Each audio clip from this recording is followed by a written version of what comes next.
I woke up to the sound of metal scraping against metal, and my stomach dropped before my brain even fully registered what was happening.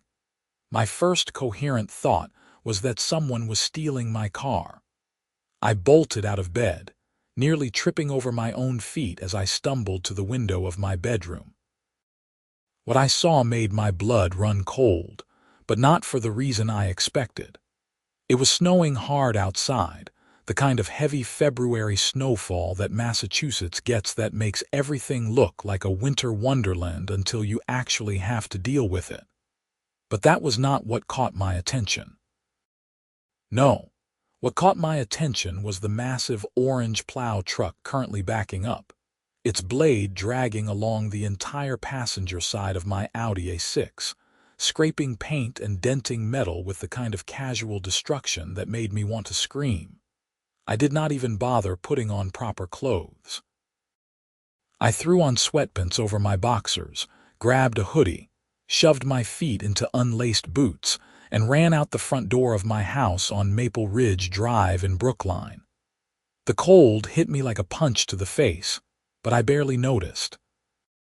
All I could focus on was my car, my beautiful black Audi that I had saved for 3 years to buy, getting absolutely demolished by this plow truck that had no business being that close to parked vehicles. "Hey! Hey!" I shouted, running down my front steps and nearly slipping on the fresh snow. "Stop! You are hitting my car!" The plow driver either did not hear me or did not care, because he kept backing up, the blade scraping even further along my Audi's side. I could see the paint curling up like ribbon, the metal beneath getting gouged and twisted. I ran into the street, waving my arms like a madman, and finally the truck stopped. The driver rolled down his window, and I recognized him immediately. It was Greg, one of the contractors that the Brookline Meadows Homeowners Association hired for snow removal. I had seen him around the neighborhood before, usually doing a decent job. But right now, I did not care about his track record. "You just destroyed my car," I yelled, pointing at the Audi. "Look at it. You scraped the entire side." Greg leaned out the window, squinting at my car. He was probably in his 50s, with a graying beard and the weathered face of someone who worked outdoors for a living.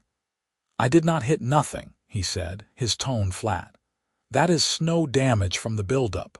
"Snow damage?" I stared at him in disbelief. "I watched you back into it." The blade was dragging along the side. "Look, buddy, I have been doing this for 20 years, Greg said, his voice taking on an annoyed edge. "I know how to operate a plow. If there is damage to your car, it is because you parked too close to the street. That is on you." "I am parked in my own driveway," I gestured wildly at my house. "The Audi is not even on the street. You came onto my property." Greg shrugged, clearly not interested in continuing this conversation.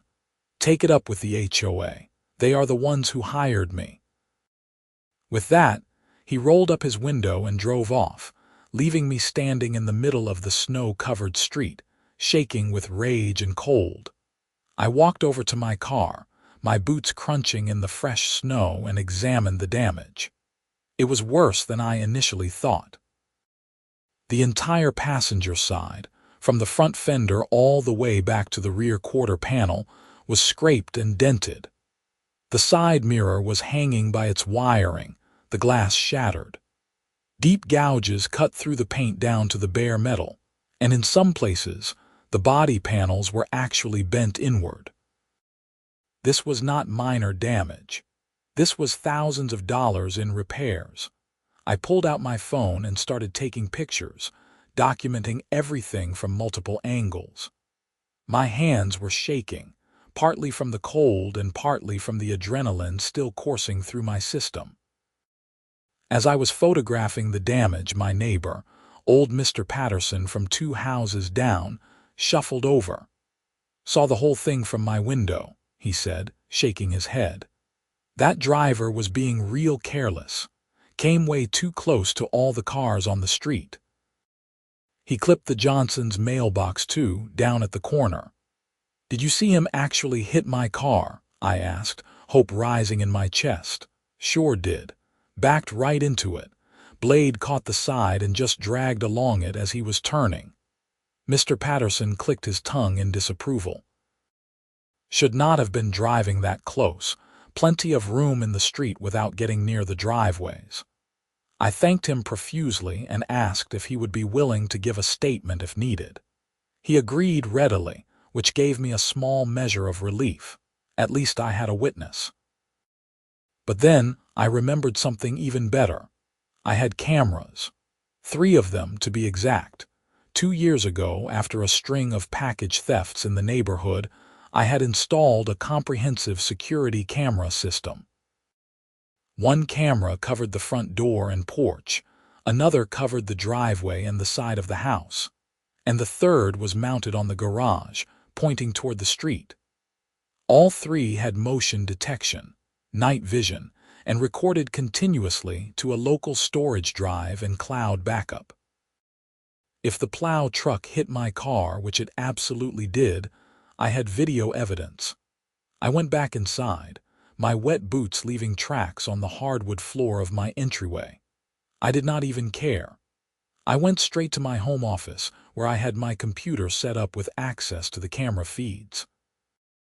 My fingers flew over the keyboard as I pulled up the footage from that morning. The timestamp showed 6:47 a.m. when the plow truck first appeared on camera. I watched the playback, my anger building with each passing second. The footage was crystal clear, even with the snowfall. The plow truck came down the street, which was fine. That was literally what it was supposed to do. But then, instead of staying in the center of the road, the driver angled toward my driveway. The footage from the driveway camera showed exactly what happened next. The truck's blade, angled to push snow to the side, came onto my property. It struck the passenger side of my Audi, and as the truck continued backing up to turn around, the blade scraped along the entire length of the car. The footage even captured the sound, a horrible screeching of metal on metal that made me wince even watching it on video. The driver then pulled forward slightly, and the blade caught my side mirror, ripping it partially off. Then he just drove away like nothing happened. I had him dead to rights. All 3 cameras had captured different angles of the incident, leaving absolutely no room for doubt or interpretation. The driveway camera showed the impact and scraping. The garage camera showed the overall scene and proved the driver had come onto my property. Even the front door camera, though at a more oblique angle, showed the truck and my car in the moment of contact. I downloaded all 3 video files, made multiple backup copies, and then checked the time.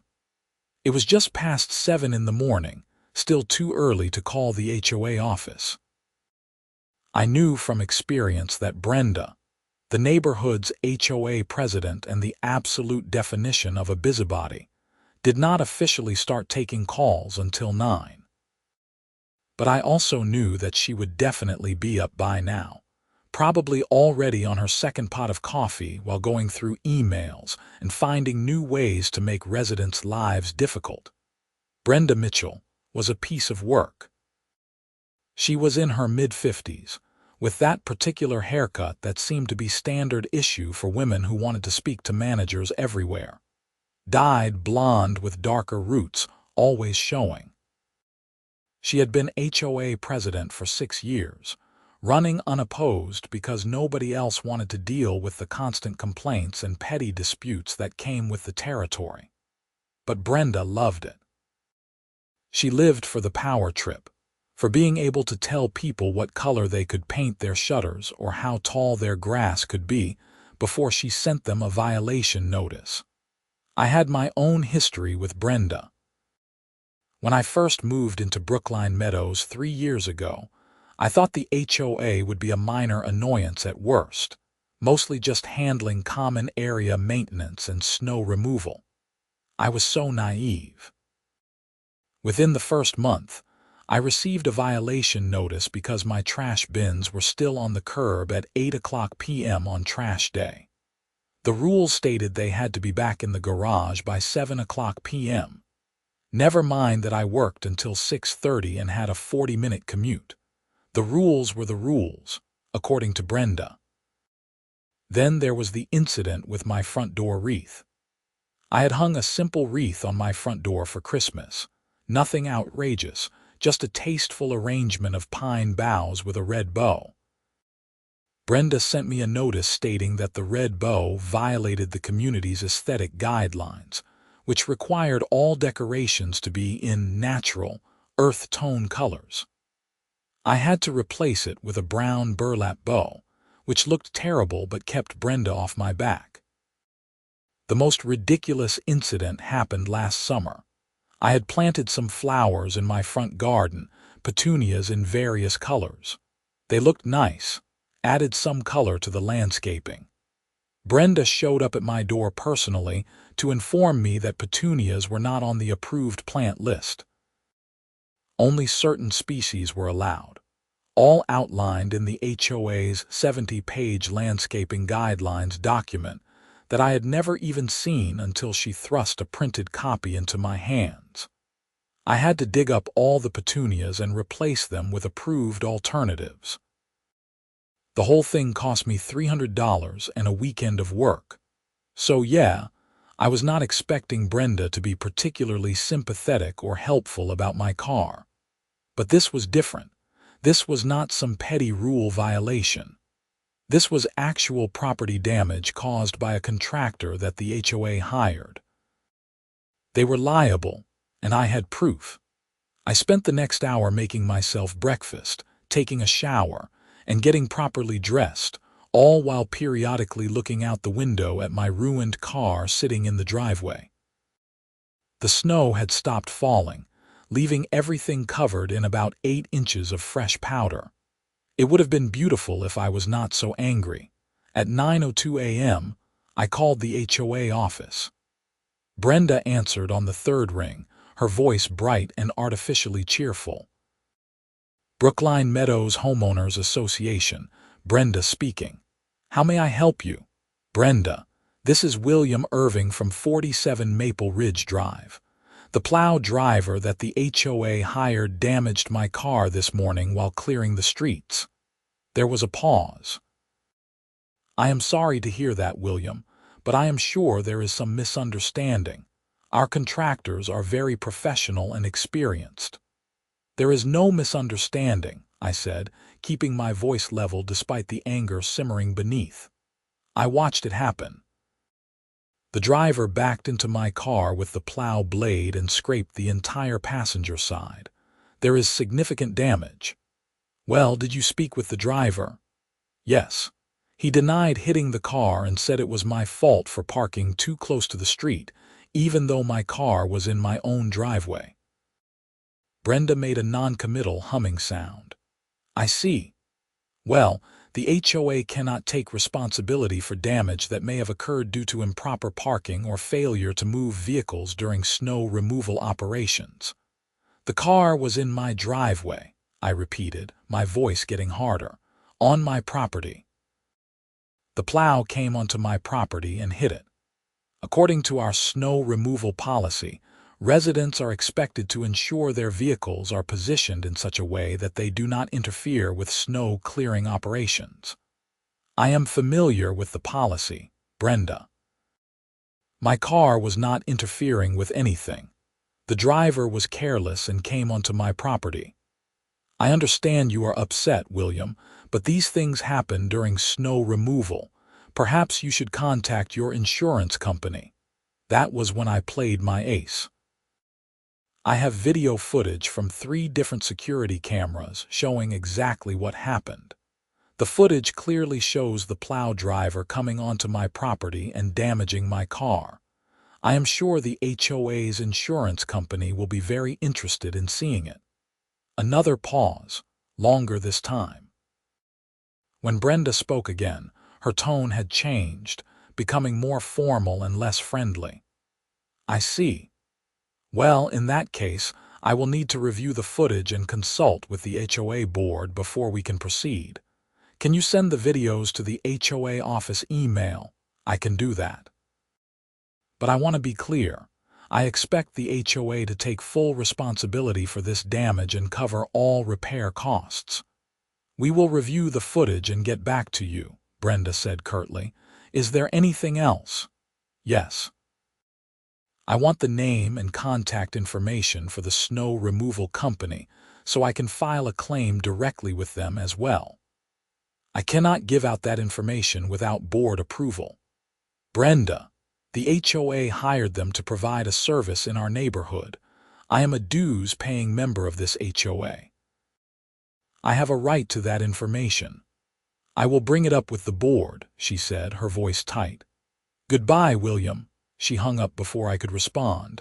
I sat there staring at my phone, not surprised but still frustrated. This was going to be a fight, I could feel it. Brenda was going to stonewall me. The HOA was going to deny responsibility, and I was going to have to force the issue every step of the way. I sent the video files to the HOA office email, along with a detailed written statement describing the incident, the damage, and my conversation with the plow driver. I included photos of the damage from multiple angles. I wanted everything documented in writing with timestamps. If this ended up going to court, and I had a feeling it might, I wanted an ironclad paper trail. Next, I called my insurance company. I explained the situation to the claims representative, a bored-sounding woman named Linda who had clearly heard every type of accident story imaginable. I told her I had video evidence and that I planned to pursue a claim against the HOA or their contractor, but I wanted to start a claim with my own insurance as a backup. Smart thinking, Linda said, perking up a bit. Get an estimate for the damage first. Take it to a certified repair shop and have them do a full assessment. Once we have that, we can determine whether to pursue subrogation against the other party or just process it through your collision coverage. What about my deductible? Your deductible is $1,000. But if we successfully subrogate against the responsible party, you will get that back. I made an appointment with a body shop for later that afternoon and spent the rest of the morning researching Massachusetts laws regarding HOA liability and property damage. It turned out that HOAs could definitely be held liable for damages caused by their contractors. The key was proving that the contractor was acting as an agent of the HOA at the time of the incident, which was easy in this case since they were literally hired by the HOA to plow our private community streets. The body shop appointment was depressing. The estimator, a guy named Frank who had been doing this for 30 years, walked around my car slowly, taking notes and photos, occasionally sucking air through his teeth in that way mechanics do when they know it is going to be expensive. All right, Frank finally said, tapping his tablet. You have got paint damage on the entire passenger side, obviously. The front fender is dented and will need replacement or extensive body work. The passenger door has deep scraping and denting, might be repairable but could need replacement depending on how deep those gouges go. Rear quarter panel is dented and scraped. The side mirror assembly needs complete replacement, including the internal components since the wiring got yanked, and you have got possible frame damage here. He pointed to where the blade had hit near the front wheel well. I would have to get it on the lift to assess that properly, but if there is frame damage, this gets a lot more expensive. How expensive are we talking? Frank consulted his tablet. Rough estimate without frame damage, you are looking at $8,000 to $10,000. With frame damage, could be $12,000 to $15,000, maybe more. I felt sick. My car was only worth about $35,000.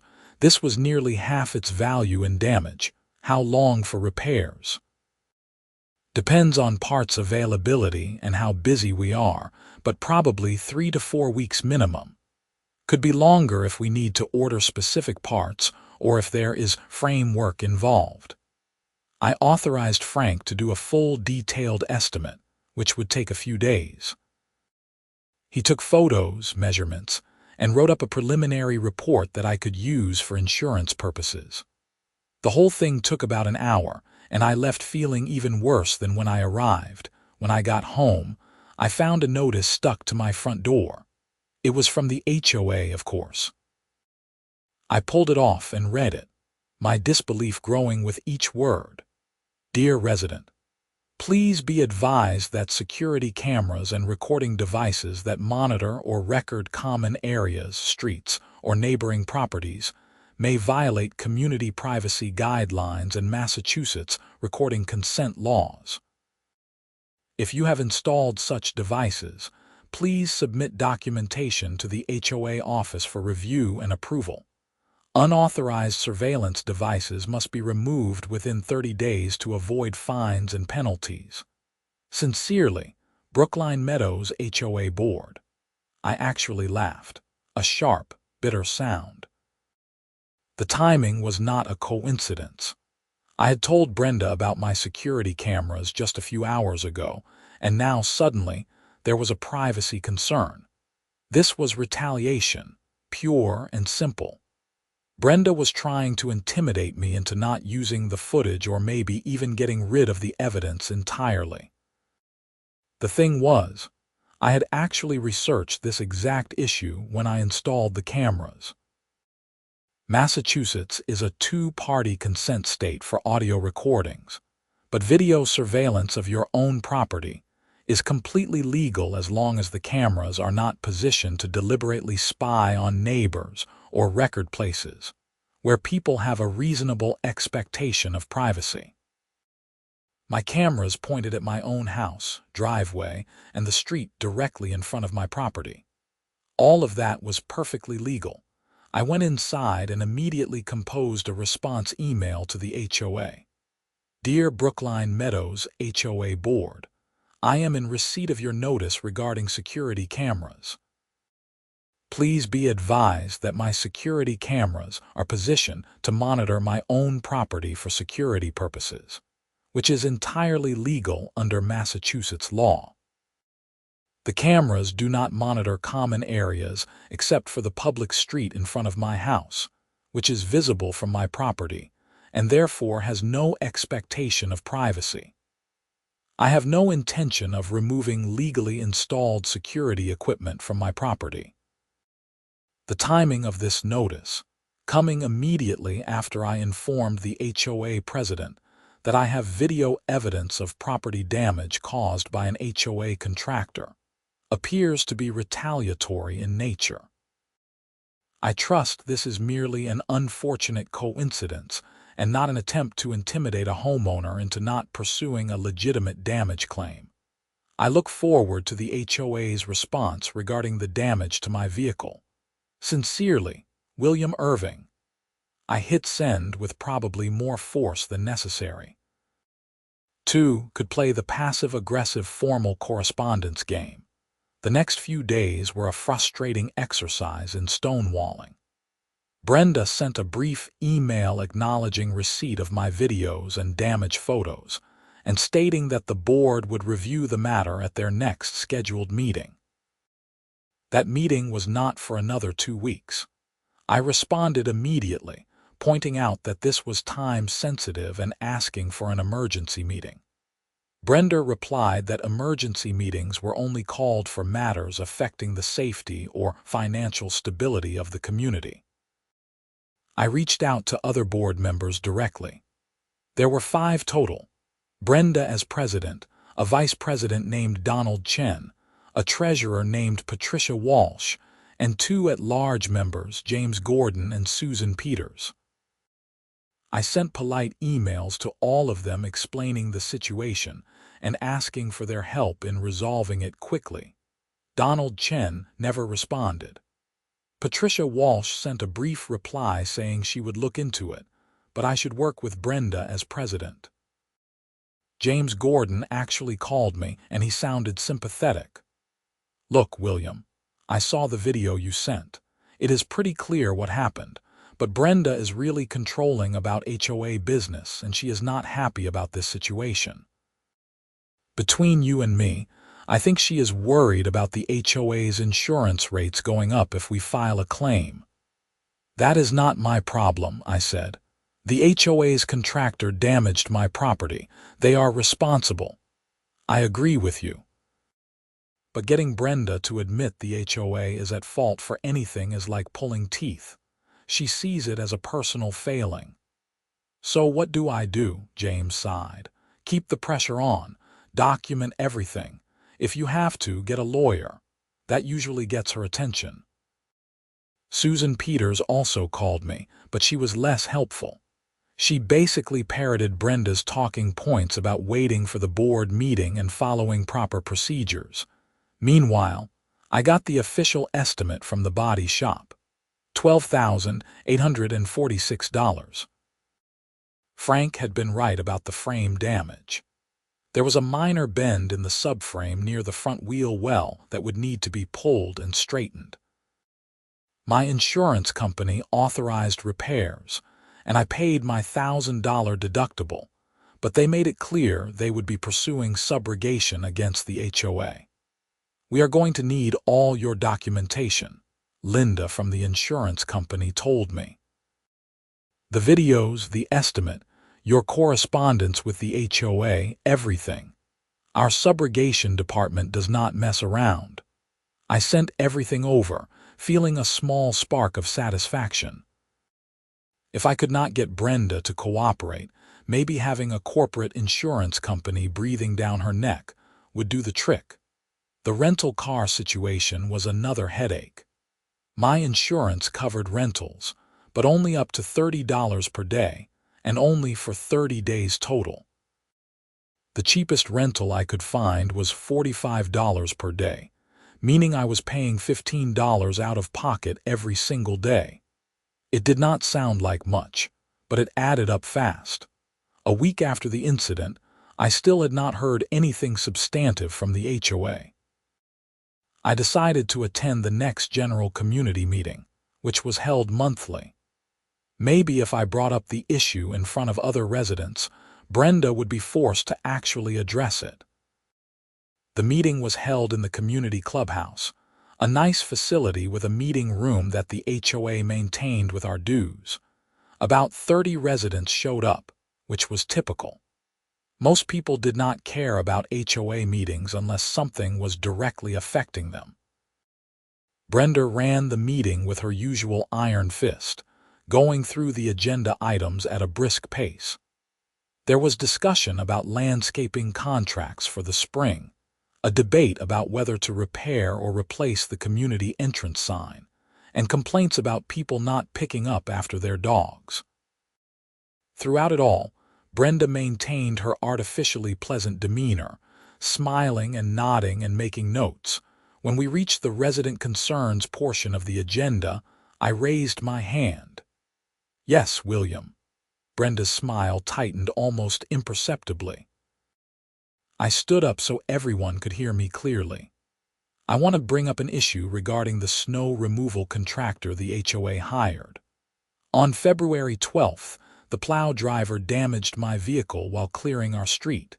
The damage is extensive, over $12,000 in repair costs. I have video evidence from multiple angles showing exactly what happened. I have been trying to work with the HOA to resolve this, but I have been getting stonewalled. It has been over a week, and I still have not gotten any substantive response about how the HOA plans to address this." There were murmurs around the room. Several residents turned to look at me, interest and sympathy on their faces. A few people nodded. Brenda's smile was now completely gone. "This is an ongoing matter that the board is reviewing. It is not appropriate to discuss it in an open meeting." "Why not?" I asked. "This affects all residents. If the HOA's contractors are causing property damage and the HOA is not taking responsibility, everyone needs to know about it." The board is handling it through proper channels, Brenda said, her voice clipped. We are not going to discuss individual disputes in a public forum. It is not a dispute. It is documented property damage caused by an HOA contractor, I pressed. I think residents have a right to know if the HOA is refusing to take responsibility when its contractors damage our property. Donald Chen, the vice president, spoke up. The board will address this at our next meeting. We have to follow procedures. Your next meeting is still a week away, I said. This happened over a week ago. How much procedure do you need to look at video evidence that clearly shows what happened? We have to consult with our insurance carrier and legal counsel, Patricia Walsh, the treasurer, added. She at least looked uncomfortable about the whole thing. Have you done that yet? We are in the process, Brenda said firmly. Now, unless there are other resident concerns, I think we should move on.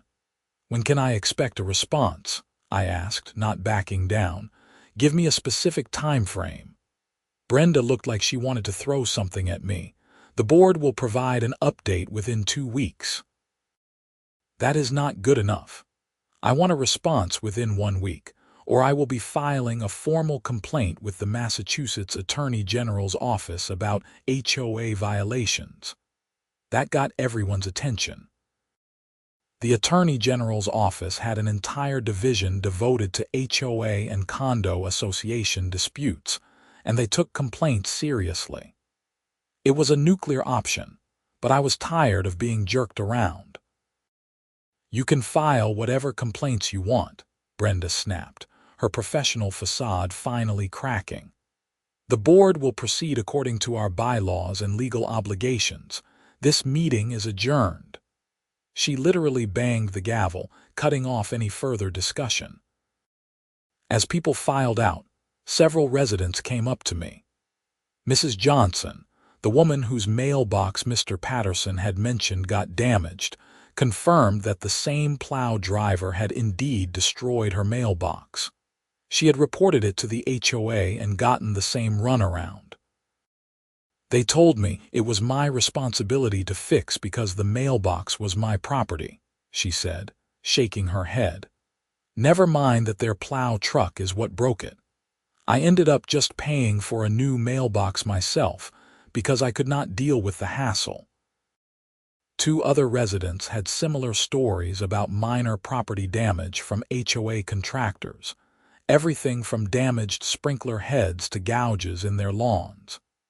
In each case, the HOA had denied responsibility and forced the homeowners to eat the costs. They get away with it because most of the time it is small stuff, said Mark Richardson, a neighbor from the next street over. $100 here, $200 there. Not worth hiring a lawyer over, you know. But they are basically stealing from us, charging us HOA dues and then not taking responsibility when their contractors mess up. This was bigger than just my car. This was a pattern of behavior, and Brenda was at the center of it. I went home and spent the evening compiling everything I had learned. I wrote up a detailed complaint to file with the Attorney General's office, outlining not just my incident, but the pattern of the HOA refusing to take responsibility for contractor damages. I included the videos, photos, estimates, and statements from other affected residents. I also did something else. I posted about my experience on a local community Facebook group, not naming names but describing what happened and asking if anyone else had similar issues with HOAs not taking responsibility for contractor damage. The response was overwhelming. Dozens of people shared their own stories, some from Brookline Meadows and others from HOAs throughout the area. Several people specifically called out Brenda Mitchell by name, describing her as vindictive and power-hungry. One comment in particular caught my attention. It was from someone named Deanne Cross, who lived in a different neighborhood, but apparently knew Brenda from some regional HOA association group. Brenda Mitchell is notorious in the local HOA community, Deanne wrote. She has been president of multiple HOA boards over the years and always ends up getting voted out or leaving under controversial circumstances. There were allegations at her last HOA that she was embezzling funds through inflated contractor bills. Nothing was ever proven, but a lot of people suspected she was getting kickbacks. You should check the Brookline Meadows financial records and see who the contractors are and how much they are getting paid. That was interesting. Very interesting. HOA financial records were supposed to be available to all members upon request. It was part of Massachusetts HOA law. I sent an email to Patricia Walsh, the treasurer, requesting copies of all financial records for the past 2 years, with particular emphasis on contractor payments. Her response came the next morning. Financial records can be reviewed by appointment at the HOA office during regular business hours. We do not provide copies of complete financial records as they contain sensitive information. I replied, Massachusetts General Law Chapter 183A, Section 10, states that unit owners have the right to examine the books and records of the organization. This includes the right to obtain copies. Please provide the requested records within 10 business days as required by law, or I will file a complaint with the Attorney General's office for violation of homeowner rights. I was getting really tired of having to threaten legal action for things that should have been straightforward. But it seemed to be the only language Brenda and her board understood. 3 days later, I received a call from a number I did not recognize. When I answered, a professional-sounding woman identified herself as Karen Strickland, attorney for the Brookline Meadows HOA. Of course, her name was Karen. The universe had a sense of humor. Mr. Irving, I am calling regarding your property damage claim against the HOA. I have reviewed the video footage and other documentation you provided. While the footage does show contact between the plow truck and your vehicle, it is the HOA's position that this does not constitute negligence or liability on the part of the association. How do you figure that? I asked, genuinely baffled. The snow removal contractor is an independent contractor, not an employee of the HOA.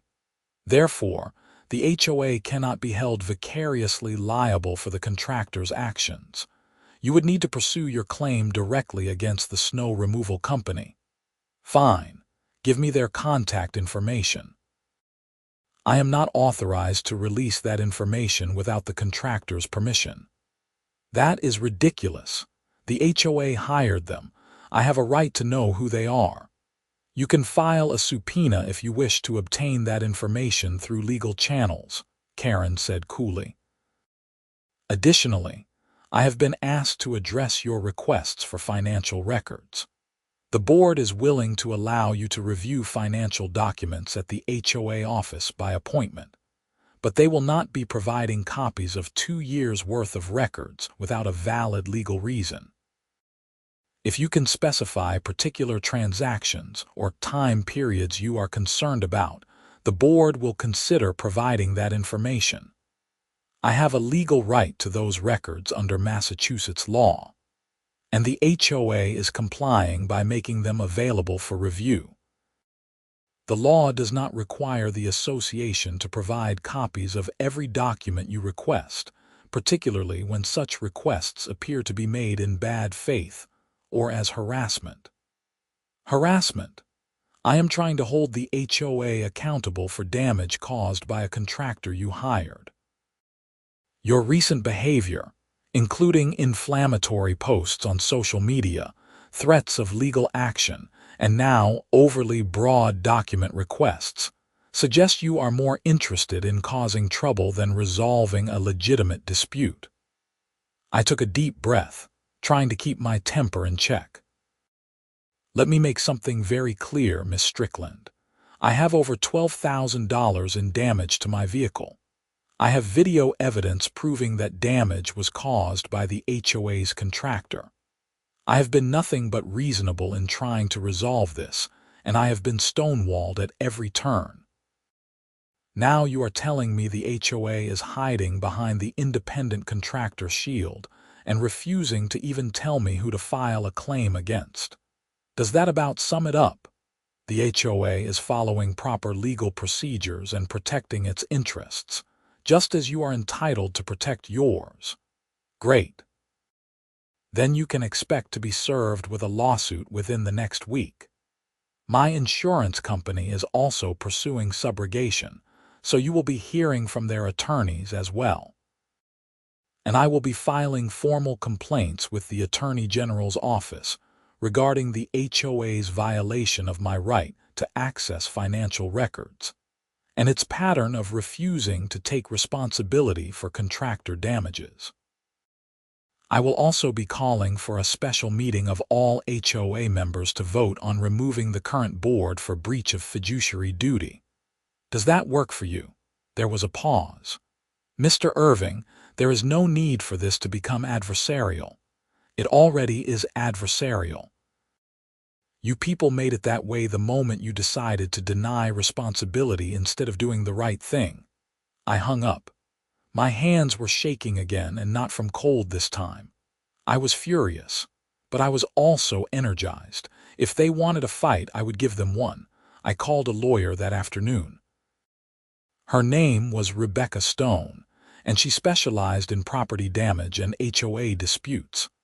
I had found her through a referral from one of the people who commented on my Facebook post. Rebecca had apparently taken on several HOAs in the area, and won. I met with her the next day at her office in downtown Boston. She was probably in her early 40s, sharply dressed, with the kind of focused intensity that made you feel like she was really listening when you talked. I walked her through everything that happened, showed her all my documentation, and played the videos. "This is good," Rebecca said when I finished. "Really good. You have clear video evidence, you have the damage estimate, you have documentation of your attempts to resolve this reasonably, and you have them stonewalling you. Plus, the pattern of behavior with other residents strengthens your case. Can we win? Honestly, yes, I think so. The independent contractor defense is not as strong as they think it is. Under Massachusetts law, an entity can still be held liable for an independent contractor's negligence in certain circumstances, particularly when the work involves inherently dangerous activities, or when the entity maintained control over how the work was performed. Snow plowing in a residential area with parked cars definitely qualifies. The HOA created the risk by hiring the contractor and directing them to plow these specific streets. They can be held liable. What about getting the contractor's information? We will subpoena it as part of the lawsuit. We will also subpoena their financial records, which will let us see the contractor payments and any other interesting financial arrangements they might have going on. How much is this going to cost me? Rebecca quoted me her rates, which made me wince. But she also offered to take the case on a contingency basis, meaning she would get paid a percentage of whatever we recovered, plus costs. The nice thing about suing an HOA is that if we win, we can often recover attorney's fees as part of the judgment, Rebecca explained.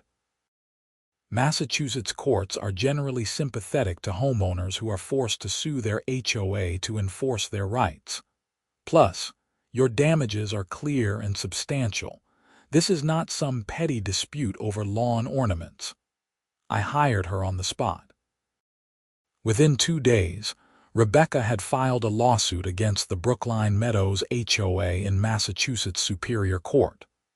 The complaint outlined everything: the incident itself, the damage, the HOA's refusal to take responsibility, the stonewalling, and the pattern of similar behavior with other residents. We were seeking the full amount of damages, plus attorney's fees, plus punitive damages for the HOA's bad faith conduct. The lawsuit kicked over an anthill. Within a week of the HOA being served, I got an angry call from Brenda. "You are destroying this community," she shrieked into the phone. "Do you have any idea what you have done? Our insurance premiums are going to go up. We might have to raise dues, all because you could not handle this quietly." "I tried to handle it quietly," I said calmly. "You refused to cooperate. You left me no choice." "You had a choice. You could have just gone through your own insurance and let it go, and paid my deductible and dealt with increased premiums for something that was not my fault. Why should I do that when the HOA is clearly responsible?" "The HOA is not responsible. How many times do I have to tell you that?" "A judge will decide that, Brenda. See you in court." I hung up on her, which felt remarkably satisfying. The discovery phase of the lawsuit was enlightening. Rebecca subpoenaed the HOA's financial records, contractor agreements, and communications. What we found was even worse than I expected. The snow removal company was called Patriot Snow Services, and it was owned by a guy named Greg Walton. The same Greg who drove the plow truck that hit my car and who was also, according to the corporate records, Brenda Mitchell's brother-in-law, her sister's husband. That was interesting enough, but it got better. Patriot Snow Services was charging the HOA significantly more than market rate for snow removal. Rebecca brought in an expert who testified that the average cost for plowing a community the size of Brookline Meadows should be around $8,000 per season. Patriot was charging $18,000. It got worse. Patriot was also the landscaping contractor for the community, the parking lot seal coating contractor, and had been hired for various other maintenance jobs over the years. In total, over the past 3 years, the HOA had paid Patriot Snow Services over $200,000 for various services. "This is textbook self-dealing," Rebecca said, spreading out the financial documents on her conference table. "Brenda is funneling HOA money to her brother-in-law's company, probably getting kickbacks. At a minimum, this is a breach of her fiduciary duty to the HOA members. At worst, it could be embezzlement or fraud. Can we prove she is getting kickbacks? That is harder. We would need bank records, which requires a higher level of proof to subpoena. But we do not necessarily need to prove kickbacks. The self-dealing and inflated contracts alone are enough to show she is mismanaging HOA funds." We amended our lawsuit to add claims against Brenda, personally, for breach of fiduciary duty, and against Patriot Snow Services, directly for the property damage. We also sent a letter to all Brookline Meadows residents outlining what we had discovered and calling for an emergency meeting to vote on removing the entire board. That letter caused an uproar. My phone rang constantly with residents calling to thank me, to express their shock, or to share their own suspicions about Brenda's management. The Facebook group exploded with activity. People were furious. The emergency meeting was held 2 weeks later, and the community clubhouse was packed. Every seat was taken, and people were standing along the walls. Brenda tried to maintain control, but she had lost the room before the meeting even started. "This meeting is out of order," she shouted, banging her gavel as residents yelled questions and accusations at her. "We have not followed proper procedures for calling an emergency meeting. The bylaws allow for emergency meetings when 20% of residents petition for one," someone shouted back. "We have signatures from over 60% of the community." James Gordon, the at-large board member who had been sympathetic to me from the beginning, stood up. "Brenda, you need to step down, right now. This has gone too far." "I am not stepping down. I have done nothing wrong." You hired your brother-in-law's company and paid him hundreds of thousands of dollars in inflated contracts. Another resident yelled. That is fraud. The meeting devolved into chaos. Eventually, Donald Chen managed to restore some order and a vote was held. It was not even close. The entire board was removed by an overwhelming majority. An interim board was appointed on the spot, with James Gordon as interim president. Their first act was to terminate all contracts with Patriot Snow Services and any other vendors with connections to the former board members. Their second act was to settle my lawsuit. James pulled me aside after the meeting. William, on behalf of the HOA, I want to apologize for how you were treated. This should never have happened. We would like to settle your claim immediately. We will pay for all your damages, your attorney's fees, and I will personally make sure you get reimbursed for your deductible and any rental car expenses you incurred. It was the response I should have gotten 2 months ago, but better late than never. Rebecca negotiated a settlement that covered everything, plus $5,000 in punitive damages. The HOA's insurance company, once they saw the evidence and learned about the self-dealing, turned on Brenda fast. They paid the settlement and then immediately filed their own lawsuit against her for insurance fraud. But the story was not over. 2 weeks after the board was removed, I got a call from a Massachusetts State Police detective named Martinez. He was investigating financial crimes and wanted to talk to me about Brenda Mitchell. We have been building a case against her for a few months, Detective Martinez explained when we met at a coffee shop near my house. Your lawsuit and the documents that came out in discovery gave us additional evidence we needed. Can you walk me through everything that happened with your car and the HOA's response? I told him everything.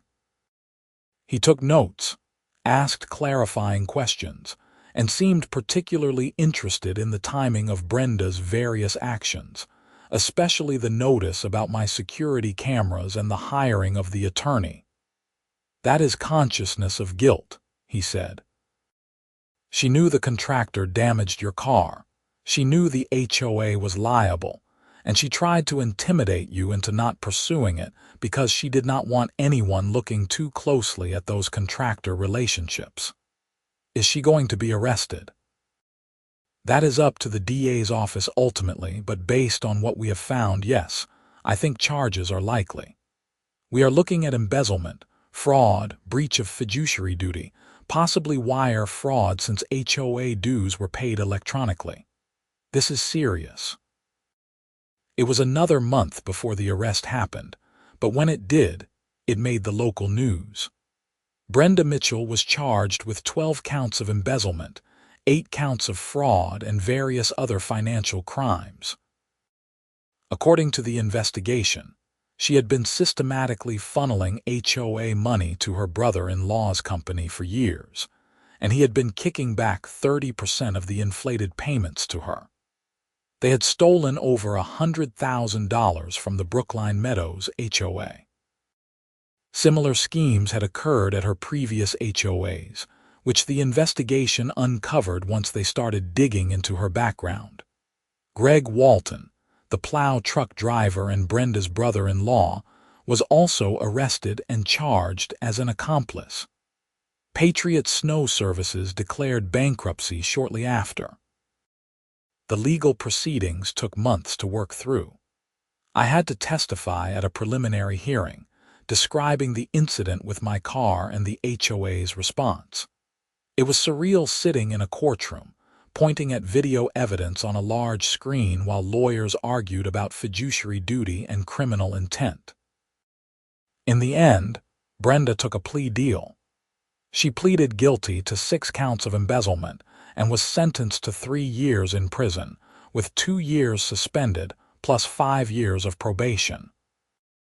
She was also ordered to pay full restitution to the Brookline Meadows HOA and banned from serving on any HOA board in Massachusetts ever again.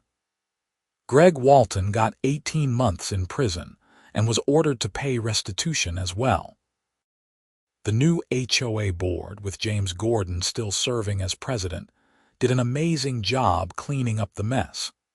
They brought in an independent auditor who went through years of financial records and identified all the inflated contracts and questionable payments.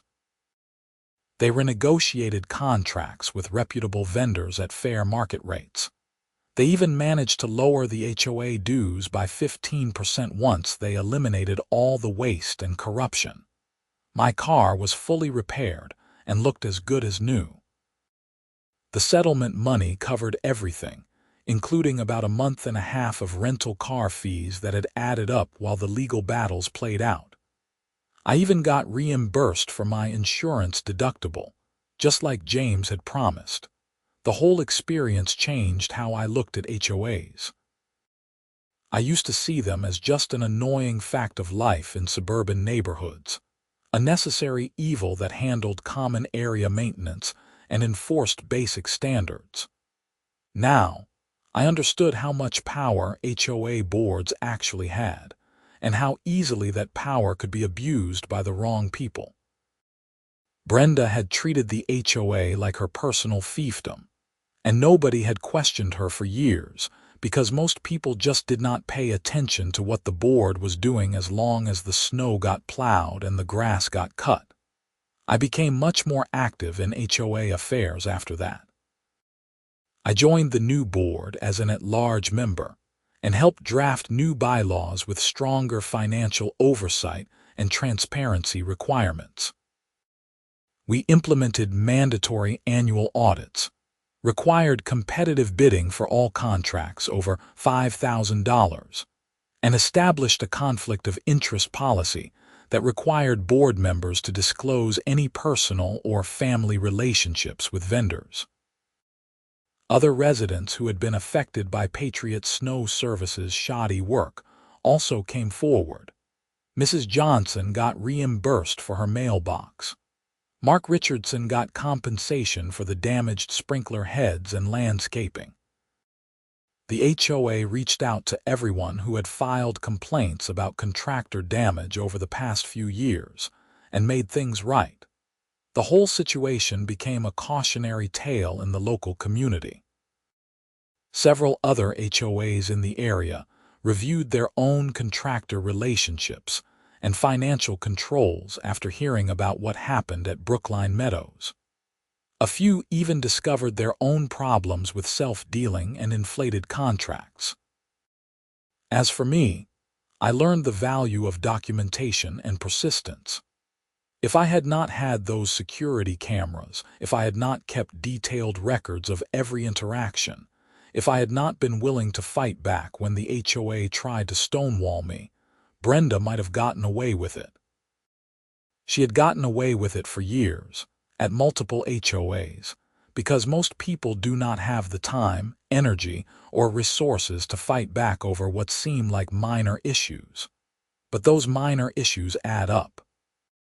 A mailbox here, some damaged landscaping there, inflated contracts that add $20 or $30 to everyone's monthly dues. Over time, it turns into real money and real harm to the community. Someone has to be willing to stand up and say enough is enough.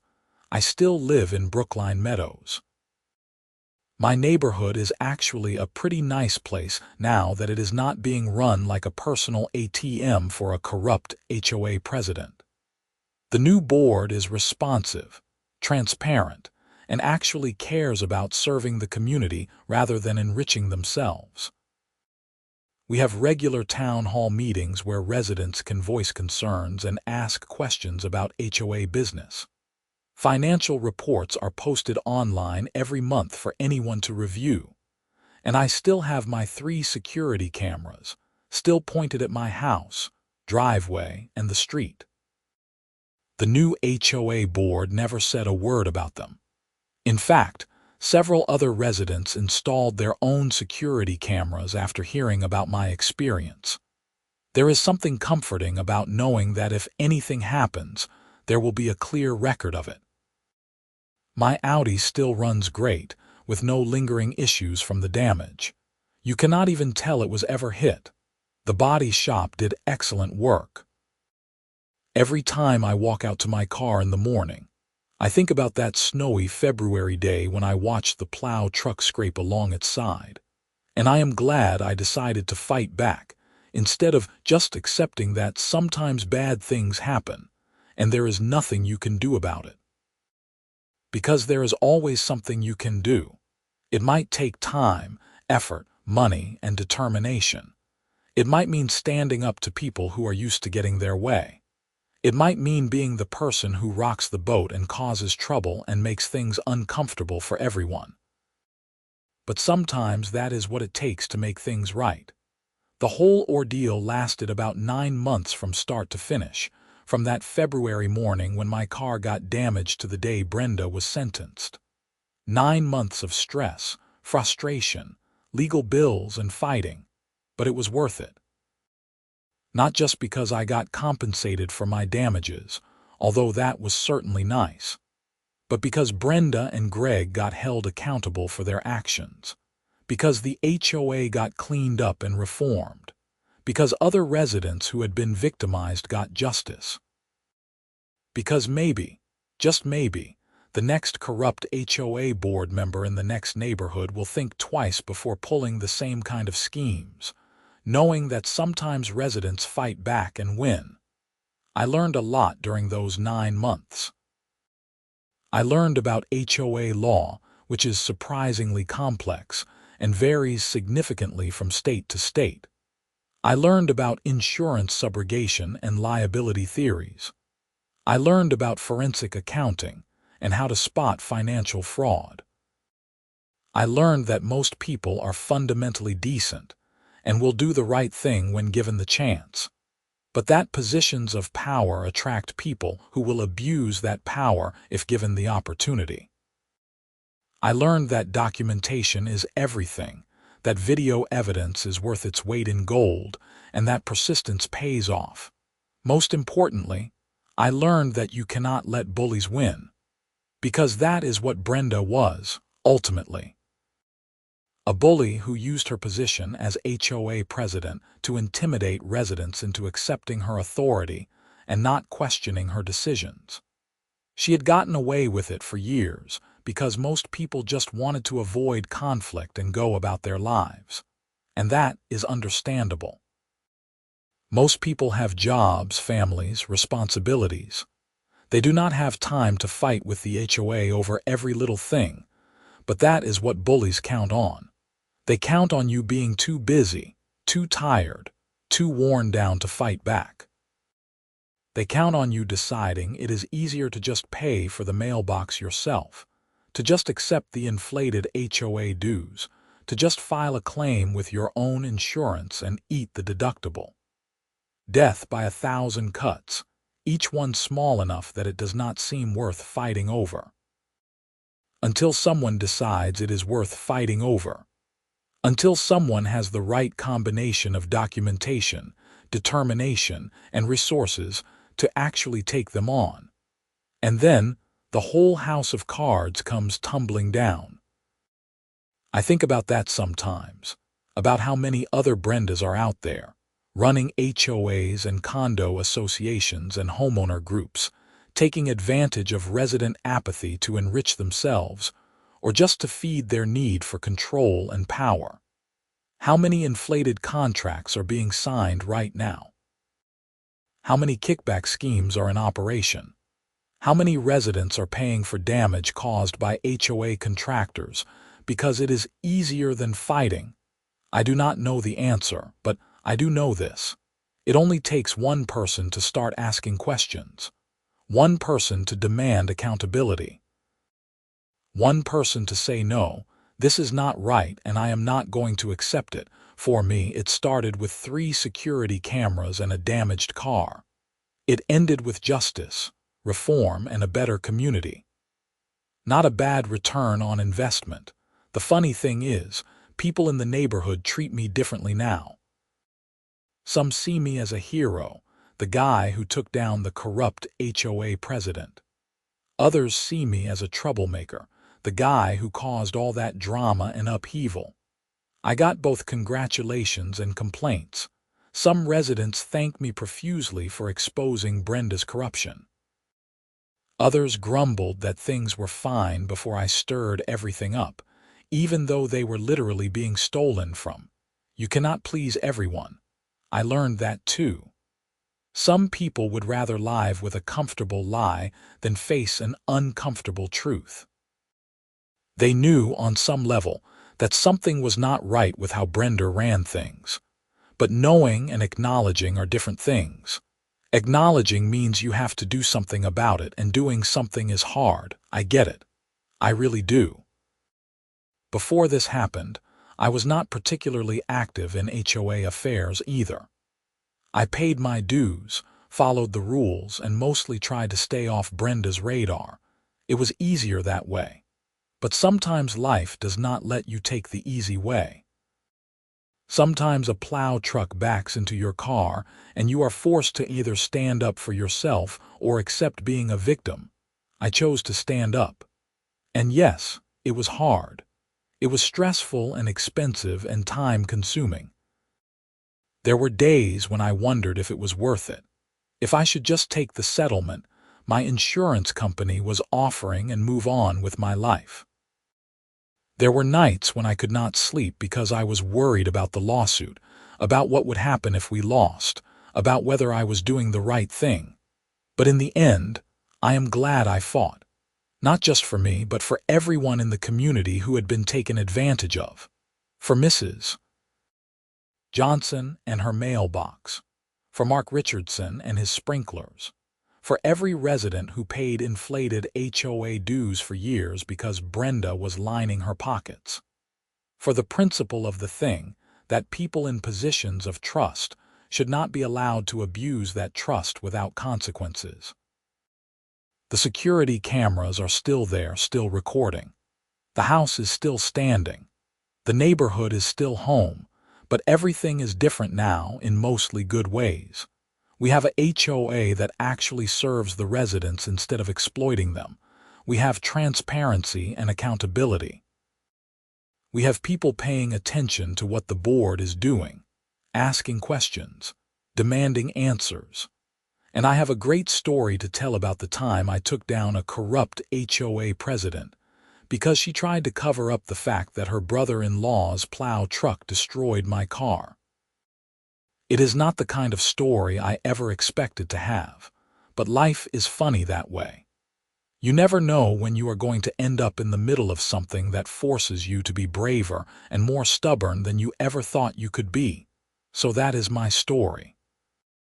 That is how 3 security cameras, 1 damaged car, and 1 very persistent homeowner brought down a corrupt HOA board and sent 2 people to prison. It started with metal scraping against metal on a snowy February morning, and it ended with justice, reform, and a better community for everyone. And you know what? I would do it all again if I had to, because some things are worth fighting for even when the fight is hard, especially when the fight is hard. That is when it matters most.